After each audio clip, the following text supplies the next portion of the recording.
welcome to my YouTube channel. Thank you so much for stopping by. If this is your first time, my name is Shay and welcome to my channel. And if this is not your first time and you're a returning subscriber, thank you so much for coming back. I really appreciate you.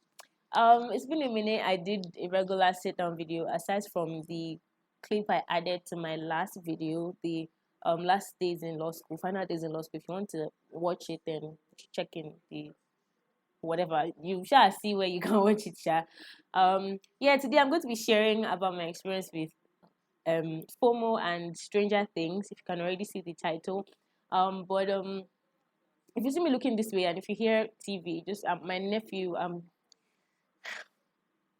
1 second. So for some of you that don't know, this is my nephew. He's 6 months. Say hi, hi, say hi to them. Say hi to my YouTube. His name is Nephew and I babysit him. So he's the one that I've been watching from a distance. Say bye. Say bye, Livy. Say bye. Yeah, so that's my nephew. Yeah, so about Stranger Things. So let me give you guys a little bit of a context or backstory, whatever. My brain, my mind is very like sponge-like, right? And I absorb things very easily. I catch on to things very quickly. And if I involve myself or if I invest myself in like a series or a movie or a book, I can like way after I'm done, much later, I can start remembering clips or scenes or themes of the movie randomly. Like it's just randomly flash in my mind, randomly pop up in my head.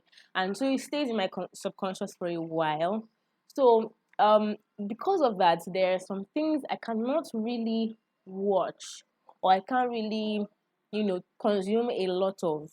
And horror series in particular are one of those things. So I can watch a horror movie if I'm with someone, and because it's just one movie, I'm good with that. But for a series, when I watch series, I get really invested because it's like episode 1, 2, 3, 4, season 1, 2, 3, 4, and it's just like a lot.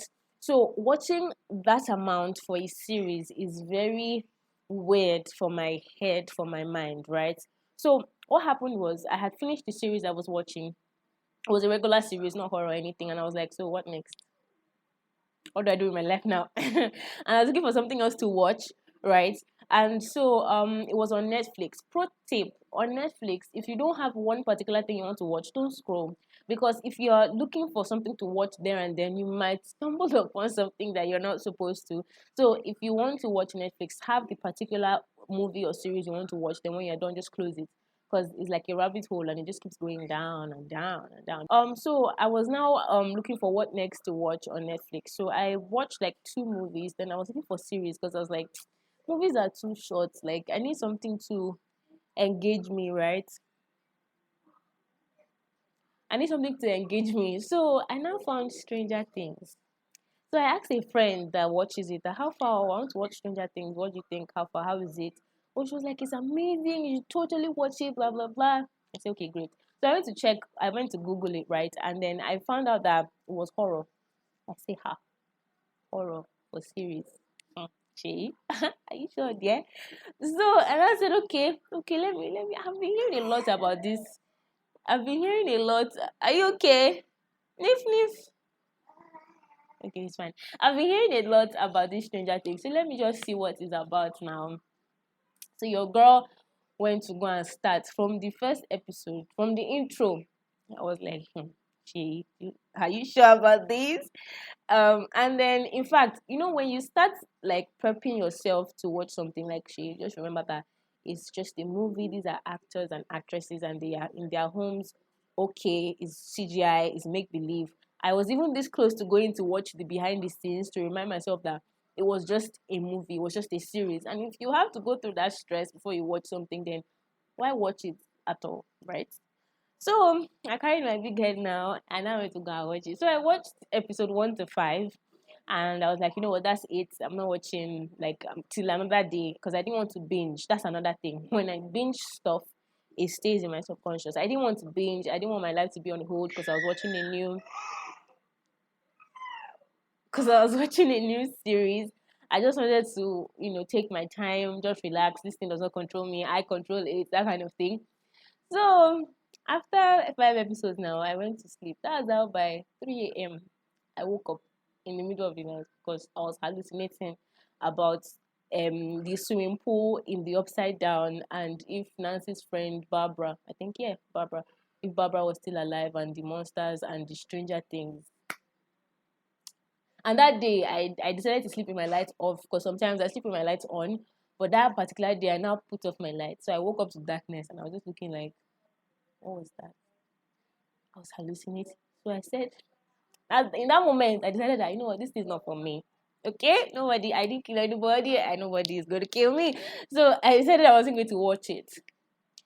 But curiosity got the best of me, and I was so curious as to whether Nancy, for you guys that watch it, you probably won't remember this in season one, whether Nancy came out from where she crawled into or not. And I was really curious, and that's how curiosity got the better of me. I now went to YouTube. I went to go and search for all those seasonal summaries, season one in 5 minutes, season two in 10 minutes. Before you watch season three, recap of season two, all those things. So I went to go and now watch it. So like I basically know what happened from season one to three, and how everybody ended, and how everything, all the battles were won, right?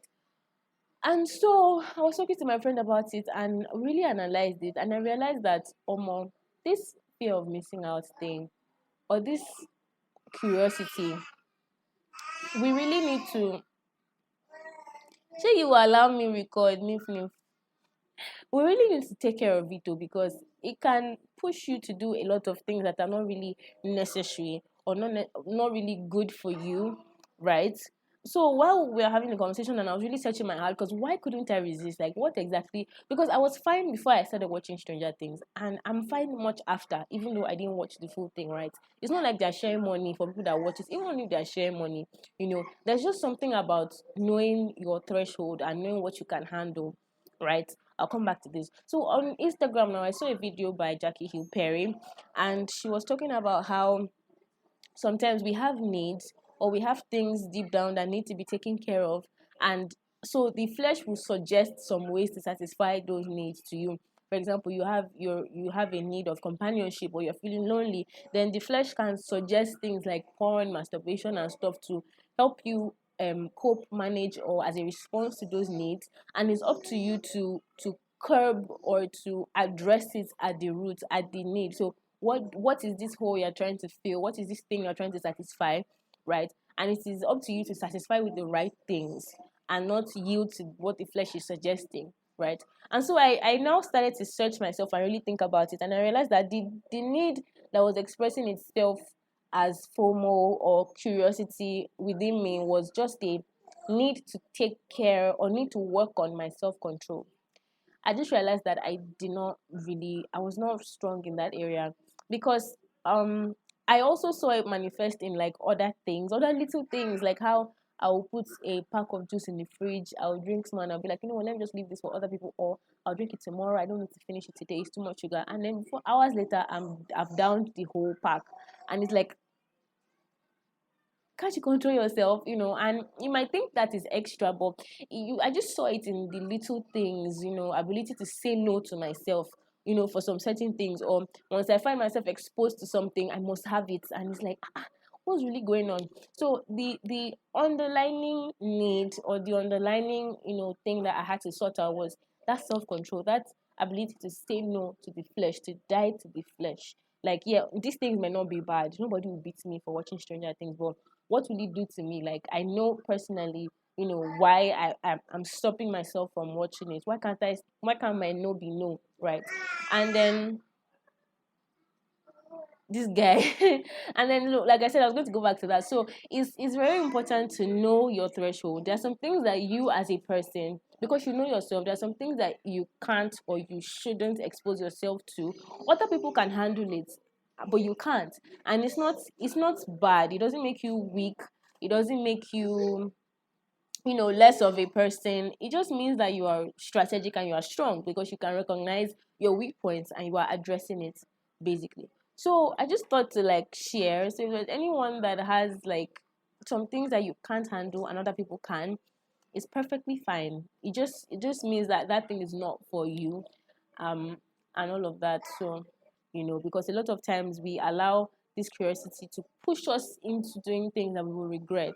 For example, what's a common example? You know you can't handle smoking and drinking. For example, and you go out with your friends and everybody takes like four cups or shots or whatever, and they're still sober, and you take like one and you're already on the floor. It doesn't mean you're less of a human being. It just means your threshold is much is it lower or higher now? Your threshold is not the same as their own share. Or when it comes to like sexual temptation, you see that other couples they go out, they are in enclosed spaces alone. But if you try it, you know that if small laugh, you have clothes, you should be able to identify that okay, this is what and what I cannot take, and this is where and where I'm not going to go because it's just me. And that's what helps us to avoid things that displease God, actually, if you think about it. Because a lot of people think it's so difficult to live a life that is um holy or set apart, or to live a life that is disciplined, or I'm looking for words here. You get the point. But it's not that impossible. All you need to do is to know the boundaries and to stick to them, basically. So yeah, so that's the end of today's video. I hope you enjoyed it. If you watch Stranger Things, this guy. If you watch Stranger Things and it has no effect on you, please let me know. If there's any other thing you've realized that you as a person cannot handle but other people can, please let me know as well in the comment section. It's nothing to be ashamed of. It's completely fine. Thank you for watching. I will see you guys next time on same place. Maybe not same time, but on my YouTube channel. Bye. Say bye, Nephew. Say bye. Say bye. Bye. Bye, guys.